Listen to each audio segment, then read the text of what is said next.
Hello students आज class 9th का next topic है और आज हम लोग डिस्कस करेंगे।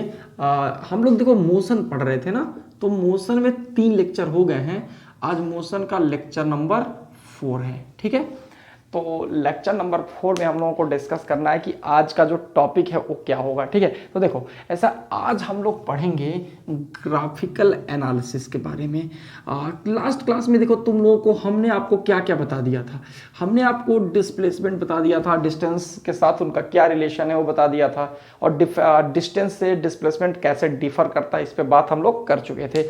और हम लोगों ने बात किया था स्पीड एंड वेलोसिटी पे, और फिर लास्ट में हम लोगों ने एक्सेलरेशन पे भी क्या कर लिया था, बातचीत कर लिया था, ठीक है। तो आज जो है हम लोगों को बेसिकली ग्राफिकल एनालिसिस के बारे में क्या करना है, बातचीत करना है। अब चलो ये सोचो कि जो ग्राफिकल एनालिसिस है इसको हम लोग कैसे इसको पढ़ेंगे, ये समझना हम लोगों के लिए बहुत ही जरूरी होता है। देखो पहले थोड़ा सा इसमें बहुत कंसंट्रेट होकर आप लोग समझना, भी बहुत छोटे हो तुम लोग ग्राफ को समझने के लिए, लेकिन तुम्हारे सिलेबस में और सिलेबस के अलावा जो सबसे इंपॉर्टेंट चीज़ है कि आप लोग देखो प्री फाउंडेशन लेवल की चीज़ें मैं आपको पढ़ा रहा हूँ। मैं ये चाह रहा हूँ कि क्लास 9 से ही आपका जो भी IIT में जाना है, नीट में जाना है, जिस भी एग्जाम में आपको जाना हो, ठीक है, या इंजीनियरिंग या मेडिकल, यही दो मतलब मेनली इन्हीं दो में आपको जाना होता होगा। तो इन दोनों में से जिसमें भी आपको जाना, आप अभी से ना मेंटली और बिल्कुल उस तरीके से तैयार हो जाओ, और आपकी जो प्रिपरेशन होनी चाहिए उसी के अनुरूप होनी चाहिए, ठीक है। तो प्लीज हम लोग आगे कैरी करते हैं। और देखो ग्राफिकल एनालिसिस में हम लोगों को क्या पढ़ना है, जरा उस पॉइंट पे हम आते हैं, ध्यान से समझना।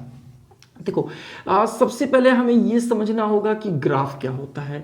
तो सबसे पहले हम लोग ये समझेंगे कि ग्राफ क्या होता है, और जब हम लोग ग्राफ के बारे में स्टडी कर लेंगे तो फिर हम लोग आएंगे उस ग्राफ का यहाँ पर मोशन से कैसे हम लोग मोशन में उस ग्राफ का कैसे यूज करेंगे। देखो एक्चुअल में क्या होता है कि देखो दो चीज़ें होती हैं, ये होता है तुम्हारा एक्स एक्सिस और ये तुम्हारा क्या होता है, वाई एक्सिस। ये आप लोगों को पता होगा। अब जरा सोचो, मान लो कि तुम्हारे पास इस तरह से कोई एक ग्राफ है, तो ग्राफ में दो बातें आती हैं जो तुम्हारे काम की है।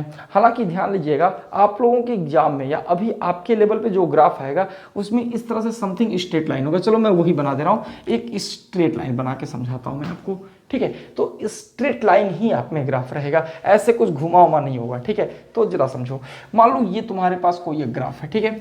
तो इस ग्राफ में देखो दो चीजें होती हैं, एक होता है ग्राफ का स्लोप और दूसरा क्या होता है, ग्राफ का एरिया। इस पर आपको कंसंट्रेट करना है, ध्यान दीजिएगा। एक ग्राफ में या तो स्लोप आएगा और या तो एरिया आएगा। अब जो क्वेश्चन ये उठता है कि भाई जो स्लोप है ये कैसे निकलता है, तो ध्यान दीजिएगा, इसको हम लोग निकालते हैं चेंज इन वाई। क्या होता है, चेंज इन वाई, और होल अपॉन क्या होता है, चेंज इन एक्स। जरा समझो मैं क्या कहना चाह रहा हूँ। स्लोप निकालने का तरीका होता है change in y upon change in x, corresponding change होना चाहिए। जैसे मेरी बात समझो, जरा इसी को हम आगे कैरी करते हैं। जैसे मान लो ये ग्राफ है, तो यहाँ पे हो सकता हो कि कोई जो वैल्यू है x पर x1 हो, और यहाँ पर जो वैल्यू हो कितनी हो, x2 हो। इसके करस्पॉन्डिंग y यहाँ क्या हो, y1 हो, और उसके करस्पॉन्डिंग यहाँ पर y क्या हो सकता है, y2 हो सकता है, ठीक है। तो आप देखो चेंज इन y क्या हो रहा है, करस्पॉन्डिंग देखोगे तो y2 minus y1, whole upon देखोगे तो कितना आएगा, x2 माइनस x1। ये करस्पॉन्डिंग चेंज इन y हो गया। देखो ध्यान से, ये हुआ ना, जैसे आप ऐसे याद रखना, ये करस्पॉन्डिंग चेंज इन y कितना हो गया, y2 minus y1, whole upon change in x कितना है, x2 माइनस x1, ठीक है। तो बस इस चीज को आप लोग याद रखोगे और ऐसे ही निकालोगे भी एग्जाम में। यही तुम्हारा क्या कहलाता है, ये जो निकला है ना यहाँ से, देखो जो तुम लोगों ने निकाला है, इसी को हम लोग कहते हैं स्लोप। तो यही आपका स्लोप होता है। स्लोप क्या हो गया, change in y upon change in x, यही स्लोप भी होता है। आ गई होगी बातचीत समझ में। अब जरा आगे समझो। दूसरा होता है कि जो इसका एरिया, तो किसी भी ग्राफ में क्या होता है, ये एरिया आता है। इसको कैसे निकालेंगे, देखो यहां मैंने बताया स्लोप को निकालने का क्या तरीका होता है, वो मैंने आपको बताया है। बस ये निकालना आप सीख गए यहां से। अब दूसरी बात आपको क्या पढ़ना है, एरिया कैसे निकालोगे। देखिए तो एरिया को कैलकुलेट करना ऑलरेडी तुम लोगों को क्या होता है, आता है। एरिया को कैलकुलेट करना ऑलरेडी आप लोग क्या करते हैं, जानते हैं। ठीक है, कैसे? देखो बहुत पढ़ा आपने, आप 9th के स्टूडेंट हो, ईयर तक बहुत पढ़ा होगा। ट्रायंगल पढ़ा है आपने, ट्रेपेजियम पढ़ा है, रेक्टेंगल पढ़ा है, स्क्वायर पढ़ा है, सर्किल पढ़ा है, तो ग्राफ में भी यही सारी चीजें आएंगी। वैसे मैं पहले बोल चुका हूं कि थोड़ा सा टेढ़ा है, थोड़ा टेक्निकल है इसको समझना, लेकिन बिल्कुल जैसे मैं बता रहा हूं एकदम वैसे फॉलो करो, आपको पूरी बातें समझ में आ जाएंगे। ठीक है, और इस पर खूब अच्छे से न्यूमेरिकल की प्रैक्टिस भी हम लोग करेंगे। ठीक है, जरा समझो। तो अब क्वेश्चन दूसरा एराइज होता है कि ठीक है, ये तो सर आपने हमें बता दिया कि स्लोप निकालते कैसे हैं, आपने ये बता दिया कि एरिया निकालते कैसे हैं, लेकिन प्रश्न ये उठता है कि इसको निकालने के पीछे हमारा उद्देश्य क्या है, हम क्यों निकाल रहे हैं स्लोप, हम क्यों निकाल रहे हैं एरिया। तो देखो, स्लोप हम इसलिए निकालते हैं कि जो तुम्हारा स्लोप होता है ये हमें y/x के अकॉर्डिंग क्वांटिटी क्या करता है, प्रोवाइड करता है। ये हमें वह क्वांटिटी प्रोवाइड करता है जो y/x होता है। अब जो दूसरी बात है एरिया, एरिया हमें क्वांटिटी प्रोवाइड करता है y/x को प्रोवाइड करता है। तो जो एरिया होता है ये कौन सी क्वांटिटी प्रोवाइड करता है, ये प्रोवाइड करता है y/x। तो स्लोप क्या प्रोवाइड करता है, y/x। देखिए ये निकालने के तरीके नहीं है दोनों, ये सिर्फ मैं ट्रिक बता रहा हूं, ये ट्रिक है, याद करने का ट्रिक है। क्या ट्रिक है कि जो स्लोप है वो किस काम आएगा, y/x के काम आएगा। एरिया किस काम आएगा, y/x के काम आएगा। इसका जो अभी और क्लियर मतलब है, अभी मैं आता हूं तो आपसे बता रहा हूं, आपसे बातचीत में उस पर कर रहा हूं।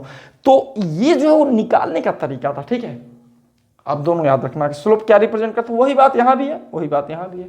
ठीक है, तो चलो इतना आप लोग इसको नोट कर लो।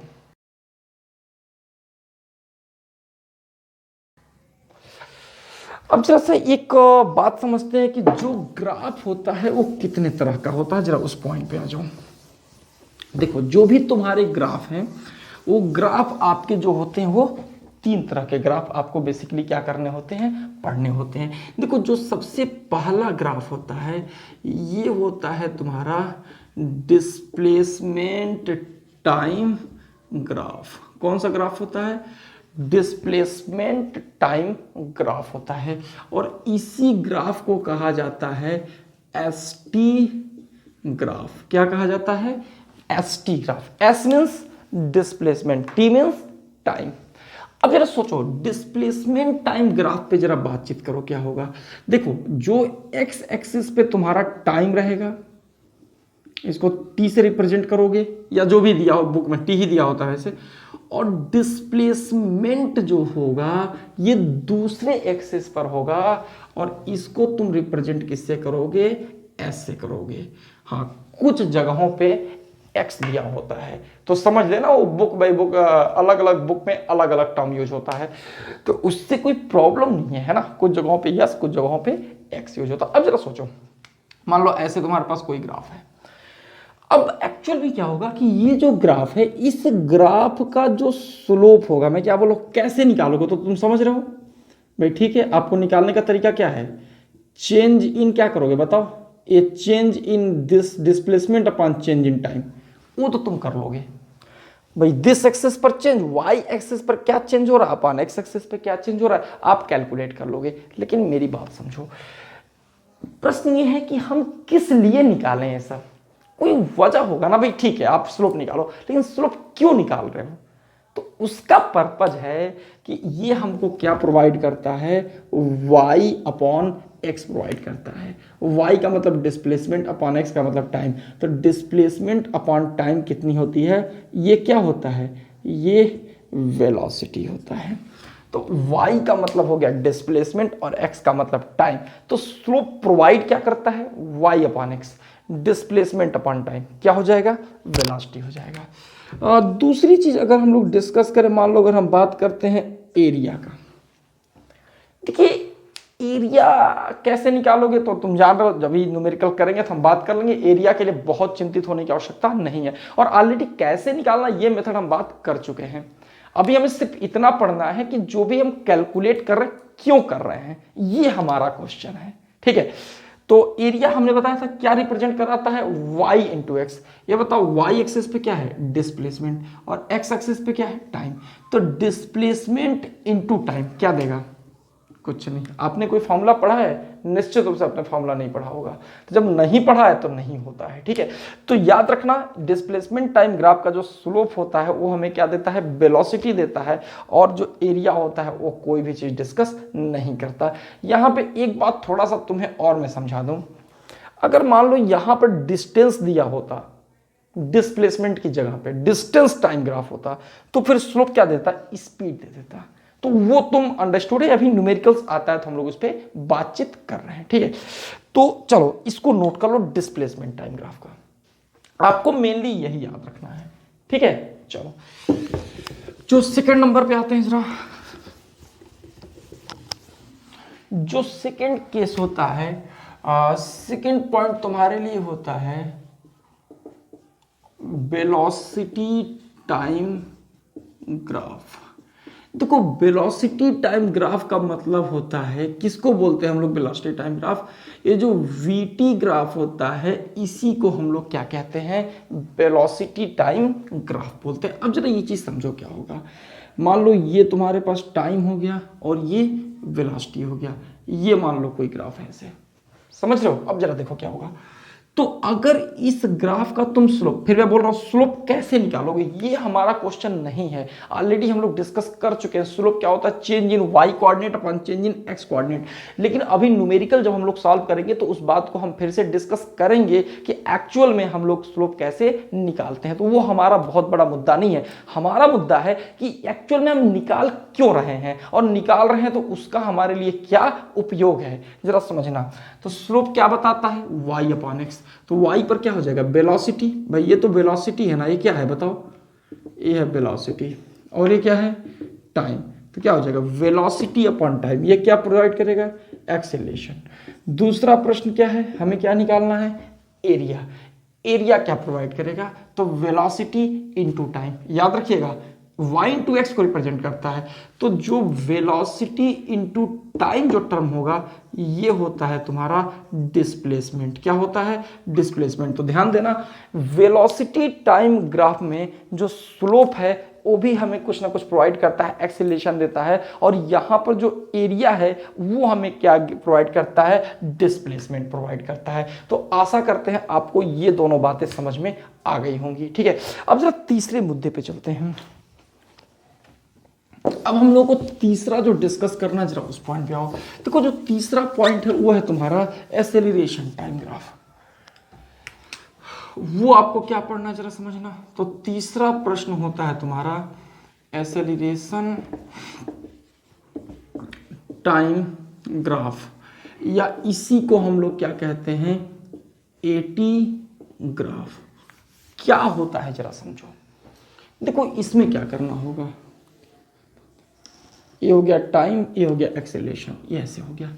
अब अगर मान लो तुम्हें इस ग्राफ का स्लोप निकालना है, तो स्लोप क्या होता है? Change in y upon change in x. क्या मतलब है? एक्सीलरेशन अपॉन टाइम, है ना? वो तो ठीक है, वो नहीं, sorry, change in y upon change, उससे ये मैं बताया था कि स्लोप निकालते कैसे हैं। अभी जस्ट न्यूमेरिकल आने दो, हम बात करते हैं। तो इसलिए बार बार मैं इसलिए बोल रहा हूँ ना, ताकि तुम लोगों को याद हो जाए पूरी बातें, ठीक है। और कोई बात नहीं है, समझो। तो अब अभी हमारा काम क्या है? ये बताना कि हम स्लोप निकाल क्यों रहे हैं। क्यों निकाल रहे हैं? क्योंकि स्लोप हमें क्या प्रोवाइड करेगा? Y upon x. Acceleration upon time क्या होता है? कुछ नहीं। और इसका जो एरिया होगा वो क्या होगा? वाई इंटू एक्स, मतलब एक्सीलरेशन इंटू टाइम। ध्यान दीजिएगा, स्लोप किसी काम नहीं है, क्योंकि एक्सीलरेशन अपॉन टाइम क्या होता है आपने नहीं पढ़ा है ना। अब हायर लेवल पे पढ़ोगे भी, कुछ होता है तो ठीक है, अभी बस जानो कुछ नहीं होता है, ठीक है। और एक्सीलरेशन इंटू टाइम क्या होता है बताओ? ये होता है आपका, चूंकि एरिया तो वाई इंटू एक्स देगा ना, क्या होगा? ये होता है तुम्हारा चेंज इन वेलोसिटी, ठीक है। तो इसका एरिया क्या प्रोवाइड करेगा? चेंज इन वेलोसिटी प्रोवाइड करेगा। आशा करते हैं इतनी बात आप लोगों को समझ में आ गई होगी, ठीक है। स्क्रीनशॉट ले लो। देखो अब हम जरा कुछ बातें तुमसे और हम कर लें। बात करना क्या है वो तो बहुत क्लियर है, समझ लो क्या बातचीत है। अब देखो जरा एक हम लोग यहाँ पे एक चार्ट बनाते हैं ताकि तुम्हें याद करने में बहुत ही आसानी होगी। क्या है जरा समझो। चार्ट इस तरह का दिया हुआ है और चार्ट इस तरह से होगा, जरा समझो। ये ऐसा दिया हुआ है, ठीक है। अब जरा समझो क्वेश्चन। मान लो ये एसटी ग्राफ है, ये कौन सा ग्राफ हो गया VT, और ये कौन सा ग्राफ हो गया AT। अब जरा समझो, यहां पर दो बातें होती है, एक चीज होती है इसका स्लोप निकालना, और दूसरा क्या होता है एरिया निकालना। देखो ST ग्राफ का जो स्लोप होता है ये क्या निकालता है वेलोसिटी, एरिया किसी काम नहीं आता है, ठीक है। अब देखो मिलाओ जो मैंने पढ़ाया उससे, ये इसलिए लिख रहा हूं ताकि तुम्हें याद करना आसान हो जाए। VT कर्व का स्लोप क्या देगा एक्सेलरेशन, और VT ग्राफ का एरिया क्या आपको प्रोवाइड करेगा डिस्प्लेसमेंट। ध्यान दीजिएगा सब पढ़ा हुआ है हम लोगों ने, है ना। ये क्या प्रोवाइड करता है डिस्प्लेसमेंट। तो VT ग्राफ का जो एरिया होगा ये क्या प्रोवाइड करेगा डिस्प्लेसमेंट प्रोवाइड करेगा, स्लोप क्या प्रोवाइड करेगा एक्सेलरेशन प्रोवाइड करेगा। अब जरा सोचो जो AT ग्राफ है, AT ग्राफ का स्लोप किसी काम नहीं आएगा, लेकिन जो एरिया होगा ये हमको प्रोवाइड करेगा चेंज इन वेलोसिटी। क्या प्रोवाइड करेगा ये प्रोवाइड करेगा चेंज इन वेलोसिटी। देखो ये टेबल याद रखो, मैं इसलिए लिखवा दिया हूं ताकि तुम्हें समझना और याद करना आसान हो। देखो बच्चा लोग न्यूमेरिकल जो आएगा वो इन्हीं पर बेस्ड कोई भी एक ग्राफ दे देगा और वहां से न्यूमेरिकल पूछा जाएगा, ठीक है। तो इसलिए आपको कंप्लीट चीजें ऑटोमेटिकली अपने आप याद रहना चाहिए, ठीक है। तो आशा करते हैं आपने ग्राफ याद कर लिया होगा, इसको आप स्क्रीनशॉट लीजिए, बना लीजिए। ये आप यहां से 2-4 बार देखना ताकि याद हो जाए। बाकी ट्रिक मैंने बता दिया, स्लोप क्या होता है y/x, एरिया y/x। तो अगर कभी फंस रहे हो तो उसके अकॉर्डिंग अपना प्रोसीड कर लो, ठीक है। लेकिन समझना पड़ेगा इसको आपको, ठीक है। चलो जरा सा 1-2 न्यूमेरिकल यहाँ पे सॉल्व करते हैं हम लोग, ठीक है। जरा समझो, जैसे मान लो कि तुम्हारे पास एक क्वेश्चन कोई आ जाए, मैं एक छोटा सा क्वेश्चन तुम्हें दे रहा हूँ, हाँ जरा उसको समझो। क्वेश्चन ये है कि फ्रॉम गिवन ST कर्व मतलब डिस्प्लेसमेंट टाइम कर्व कैलकुलेट, ये क्वेश्चन है आपका। From given ST curve calculate. देखो क्या ST कर्व तुम्हारा कैसे दिया है, ये टाइम हो गया और ये S हो गया, ये डिस्प्लेसमेंट है एंड दिस इज टाइम।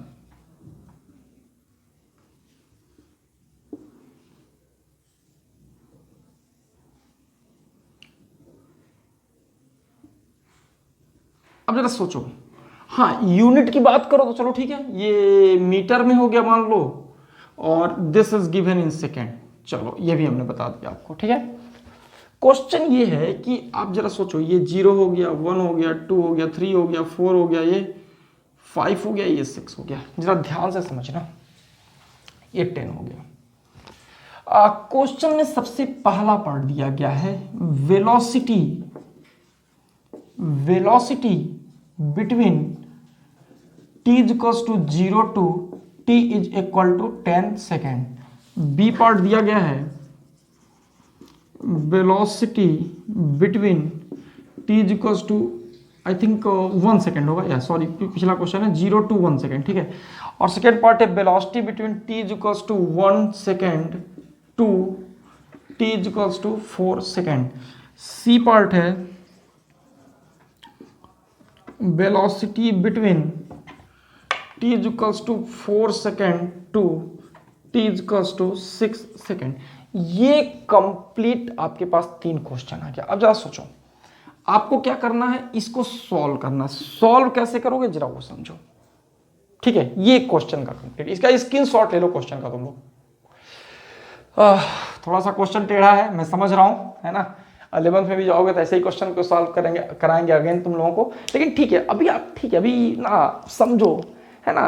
कई बार देखना ना वीडियो नहीं आएगा तो, और उसके बाद भी नहीं आएगा तो तुम उसको या तो मेल कर देना या तो कमेंट बॉक्स में लिख के बता देना, हम दोबारा फिर पढ़ा देंगे, ठीक है। लेकिन ध्यान रखना ये टॉपिक तुम्हें समझना ही है, ठीक है। चलो मैं मानता हूं थोड़ा टेढ़ा है, मैं फिर बोल रहा हूं, फिर भी समझो। चलो ये पार्ट क्या निकालना है, सोचो ना क्या निकालना, क्या है तुम्हें। तो तुमको निकालना है वेलोसिटी। क्या निकालना है वेलोसिटी, कहां से कहां के बीच में, 0 to 1, 0 से 1 के बीच में आपको क्या निकालना है वेलोसिटी निकालना है। आई बात समझ में। अब जरा सोचो गिवन क्या है, डिस्प्लेसमेंट टाइम कर्व। जाहिर सी बात है जो वेलोसिटी होती है वो कहाँ से मिलती है, ये मिलती है स्लोप से। तो वेलोसिटी कौन प्रोवाइड करता है, स्लोप प्रोवाइड करता है, ये बात भी क्लियर है। मैंने बताया था कि जो स्लोप है, अब जरा सोचो कहां से कहां तक की बात है, t is equal to 0 to t is equal to 1 second की बात हो रही है, ठीक है। जरा सोचो, तो अगर यहां पर तुम वेलोसिटी निकालोगे तो तरीका क्या होता है, बताया था कि change in y upon change in x। तो जरा देखो 0 से 1 के बीच में, तो चेंज इन y क्या हो गया, ये हो गया, और चेंज इन x क्या हो गया, ये हो गया। समझ रहे हो, तो चेंज इन y कितना हो गया ये, और चेंज इन x कितना, करस्पॉन्डिंग चेंज लेना है तो पूरा कितना होगा 10 अपॉन 1। तो 10 अपॉन 1 इज इक्वल टू कितना हो गया 10 मीटर पर सेकेंड। बी पार्ट है, जरा समझना ध्यान से। देखो बी पार्ट क्या होता है, 1 to 4 सेकेंड है। कहां से कहां कैलकुलेट करना है, t is equal to 1 to t is equal to 4 second. जरा सोचो अगर तुम्हें वेलोसिटी निकालना है तो क्या तरीका है इसका। 1 to 4 के बीच में ध्यान देना, जो ग्राफ है ये पैरेलल टू क्या है, एक्स एक्सिस है, टाइम एक्सिस है। टाइम एक्सिस के क्या है, वो पैरेलल है। इसका मतलब हुआ कि अगर यह इस एक्सिस के पैरेलल है तो आपको क्या करना होता है, आपको निकालना होता है corresponding change in y upon x। तो ध्यान दो, चलो सोचो, ये x है ये y है। अगर कोई ग्राफ पैरेलल है x एक्सिस के, तो आप ध्यान दे रहे हो y की वैल्यू कांस्टेंट है ना, यहां पर भी y की वही वैल्यू है और इस एंड पर भी y की वही वैल्यू है। मतलब क्या हुआ, y में करस्पॉन्डिंग चेंज नहीं हो रहा है। तो याद रखिएगा अगर कोई भी कर्व अगर x एक्सिस के पैरेलल है तो उसका स्लोप, चूंकि वेलोसिटी कहां से मिलती है, स्लोप से मिलती है। आंख बंद करके आप लिख दीजिएगा कि इसका जो वेलोसिटी होगा वो कितना होगा, वो 0 आएगा। ध्यान से समझना, तो यहां पर इसकी जो वेलोसिटी है वो कितनी आएगी, 0 आएगी। क्यों, क्योंकि कोई भी ग्राफ अगर x एक्सिस के पैरेलल होगा तो उसका जो स्लोप होगा वो हमेशा कितना आता है, 0 आएगा। ठीक है, चलो सी पार्ट पे आते हैं। कहां से कहां डिस्कस करना, 4 to 6। तो यहां पे हमें डिस्कस करना t is equal to 4 to t is equal to 6 second. अब देखो यहां क्या होगा, आपको निकालना क्या है, वेलोसिटी निकालनी है। ध्यान दीजिएगा अगर वेलोसिटी की बात करोगे तो 4 to 6 में क्या होता है, आपको फिर निकालना होगा वेलोसिटी। कैसे निकलेगा, स्लोप से निकलेगा। स्लोप क्या होता है, ये होता है change in y upon change in x। लेकिन देखो यहां पे करस्पॉन्डिंग चेंज हो रहा है, लेकिन सबसे बड़ी कमाल की बात बताएं, यहां पर जो चेंज हो रहा है ना, वो ऐसे जो ग्राफ है वो क्या है, वो ऐसे इनवर्ड्स है। ग्राफ कैसे है, इनवर्ड्स है। तो क्या कर दोगे, निगेटिव लगा देना। ठीक है, जैसे देखो अब पूरी बात क्लियर हो गई। 0 to 1 के फेज में ग्राफ बढ़ रहा है ऐसे, तो positive this upon this. 1 to 4 के फेज में पैरेलल है x के, तो 0 स्लोप। और 4 to 6 के फेज में ग्राफ डिक्रीज हो रहा है, तो क्या होगा, निगेटिव ऑफ स्लोप। स्लोप क्या होगा, change in y 10 upon change in x। तो माइनस में 10 और ये कितना हो जाएगा, 4 से 2 6, ये हो जाएगा -5 मीटर पर सेकेंड। ये हो गया तुम्हारा तीसरे पार्ट का आंसर। तो आई थिंक तुमको बात समझ में आ गई होगी। चलो अच्छे से इसको नोट कर लो, ठीक है। चलो अब जरा एक क्वेश्चन और हम लोग सॉल्व करते हैं, इसको नोट कर लीजिए आप लोग। देखो ये क्वेश्चन मैंने आप लोगों के लिए लिख लिया है, ठीक है। अब देखो इस क्वेश्चन में क्या है, यहां पर तुमको वीटी कर्व दिया हुआ है इस तरह से, और आपको इस वीटी कर्व के हेल्प से आपको इन 4 क्वेश्चंस का क्या करना है, आंसर देना है। ठीक है, जरा समझना।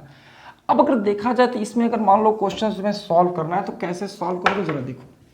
इसमें सबसे पहला पार्ट क्या है, आपको निकालना है acceleration between t equals to 0 to 1 second. देखो सबसे पहली बात तुमको निकालना क्या है, एक्सेलेरेशन। गिवन कौन सा कर्व है, वेलोसिटी टाइम कर्व।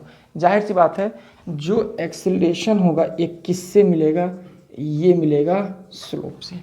तो एक्सेलेरेशन किससे मिलेगा, स्लोप से मिलेगा। अब देखो स्लोप कैसे निकलेगा, तो वेलोसिटी टाइम ग्राफ है ना ये तुम्हारे पास, वेलोसिटी टाइम। देखो स्लोप कहां से कहां तक, पहला क्वेश्चन कर रहा हूं मैं, ध्यान देना, समझो इस चीज को। 0 से 1 के बीच में। तो 0 से 1 के बीच में स्लोप क्या होता है? पॉजिटिव होगा, तुम भी समझ रहे हो क्योंकि इंक्रीजिंग करो है, समझ में आ रहा है। दूसरी चीज change in y upon change in x, तो चेंज इन वाई कितना हो गया पूरे ग्राफ पे 20 और अपॉन 1, तो हो जाएगा 20 अपॉन 1, तो कितना हो गया 20 मीटर पर सेकेंड स्क्वायर। ठीक है, चलो अगर हम इसका बी पार्ट सॉल्व करें, बी पार्ट में भी कैसे निकलेगा एक्सीलरेशन, कहां से आएगा? ये स्लोप से आएगा। अब जरा सोचो, एक्सीलरेशन स्लोप, स्लोप कहां से कहां तक? 1 to 3 सेकेंड के बीच में। आप बताओ 1 से 3 के बीच में स्लोप क्या होगा? देखो जो कर्व है वो एक्स एक्सिस के क्या है? पैरेलल है। एक्स एक्सिस के क्या है? पैरेलल है। तो अगर स्लोप एक्स एक्सिस के पैरेलल है यहां पर, तो जाहिर सी बात है इसका स्लोप क्या होता है? 0। ये तुम लोगों को हम ऑलरेडी बता चुके हैं। ठीक है, याद रखना कभी भी कोई ग्राफ अगर एक्स एक्सिस के पैरेलल और उसकी स्लोप निकालना हो तो हमेशा 0 आता है। तीसरा है एक्सीलरेशन, ये क्या होगा? कहां से कहां तक? 3 to 4 सेकेंड। तो 3 to 4 के बीच में एक्सीलरेशन, देखो ग्राफ क्या हो रहा है? नीचे इन डाउनवर्ड्स है ना, तो जो होगा वो होगा माइनस ऑफ स्लोप। क्या होगा? माइनस ऑफ स्लोप होगा, क्योंकि क्या हो रहा है वो घट रहा है। एक्चुअल में स्लोप ही निगेटिव होगा। ठीक है, तो तुम्हें समझने के लिए बना माइनस कितना, देखो पिछले क्वेश्चन यही तो था, बट अंतर क्या था? वो डिस्प्लेसमेंट टाइम ग्राफ था, तो वहां का जो स्लोप था वो वेलोसिटी रिप्रेजेंट कर रहा था। ये वेलोसिटी टाइम ग्राफ है, तो इसका स्लोप एक्सीलरेशन प्रोवाइड करेगा। ठीक है, तो अब बताओ स्लोप क्या होगा? Change in y upon x, तो ये कितना हो जाएगा 20 अपॉन ए भी कितना हो जाएगा 1 ना, क्योंकि 3 यहां तक हो रहा था कि कितना हुआ 1, तो -20 अपॉन 1, तो ये भी कितना हो जाएगा -20 मीटर पर सेकेंड स्क्वायर। ठीक है, तो तुम्हारा ए पार्ट हो गया, बी पार्ट हो गया और सी पार्ट हो गया। अब जरा आगे समझते हैं हम लोग कौन सा सॉल्व करना है? डी पार्ट एक दूर में सॉल्व कर लेते हैं। ये थोड़ी नई बात है। क्या है ये? 1 to 3 के बीच में डिस्प्लेसमेंट पूछ रहा है, ध्यान देना। कहां से कहां तक? t equals to 1 to t equals to 3 second. क्या पूछ रहा है? डिस्प्लेसमेंट। देखो वो जो टेबल हमने बनवाया था ना जब पढ़ाते थे, उसमें मैंने क्या लिखवाया था कि अगर आपका कर्व वेलोसिटी टाइम कर्व है तो इसका डिस्प्लेसमेंट कैसे मिलता है? तो याद करो, बताया था कि वेलोसिटी टाइम कर्व का जो एरिया होता है वो तुम्हें क्या प्रोवाइड करता है? डिस्प्लेसमेंट प्रोवाइड करता है। एरिया किसका? वेलोसिटी टाइम कर्व का जो एरिया होगा वही डिस्प्लेसमेंट प्रोवाइड करेगा। अब बताओ 1 to 3 का मतलब 1 to 3 एरिया कैसे निकलेगा? इसी का तो एरिया होगा। देखो इसी का एरिया निकालोगे ना, फिर बोलो अगर तो समझो एरिया वो तुम समझ रहे हो, पूरा एरिया निकाल लो एक्स एक्सिस के साथ। ये सब पूरा क्या होगा? ये पूरा 20 अपॉन 2, सॉरी 20 इंटू 2, तो ये कितना हो जाएगा 40 मीटर। अब जरा सोचो अगर क्वेश्चन दिया होता कि डिस्प्लेसमेंट फ्रॉम 0 to 3 सेकेंड, तो क्या करते? यहां से लेके यहां तक का ये भी और एक कंप्लीट एरिया हम लोग कैलकुलेट कर लेते। ठीक है, तो क्या हो जाता है? ट्रायंगल एरिया प्लस रेक्टेंगल का एरिया। अगर 0 to 3 पूछता तो इतना जो टॉपिक मैंने पढ़ाया आई थिंक ये तुम लोगों को समझ में आया होगा, और ये बहुत ज्यादा अच्छा क्वेश्चन है तुमको समझने के लिए। देखिए इस तरह की चीजों को थोड़ा पढ़ो, थोड़ा सा सिलेबस को बहुत ज्यादा उसी में जाके कांस्टेंट मत हो जाओ, थोड़ा सा उसके अलावा भी चीजों को कायदे से पढ़ने की कोशिश करो और बहुत अच्छे से तुम पढ़ ले जाओगे। हमें पता है जितना पढ़ा रहे उतना पढ़िए, खूब अच्छे से तैयार करिए। देखो अभी नेक्स्ट लेक्चर जो होगा उसमें हम नेक्स्ट टॉपिक कवर करेंगे। ठीक है, लेकिन जब चैप्टर तुम्हारा मोशन कंप्लीट हो जाएगा तो ऐसे बहुत सारे क्वेश्चंस के हम आपको सीट भी देंगे, एक्सरसाइज सीट भी कंप्लीट में आपको प्रोवाइड करूंगा, और हम आपको उन सारे सीट को जो है डिस्कस भी करेंगे और क्वेश्चंस भी आपको हम सॉल्व कराएंगे। ठीक है, तो इसको खूब अच्छे से आप लोग प्रिपेयर कर लीजिए। ठीक है, और फिर ठीक है, चलो नेक्स्ट लेक्चर में जब मिलेंगे हम लोग तो नेक्स्ट टॉपिक पे डिस्कस करेंगे। हाँ, अगर कोई दिक्कत हो तो मेल कर सकते हो या तुम कमेंट बॉक्स में लिख के बता सकते हो, तो बताना अगर जैसे कोई दिक्कत होगी तो। ठीक है, चलो थैंक यू, बाय।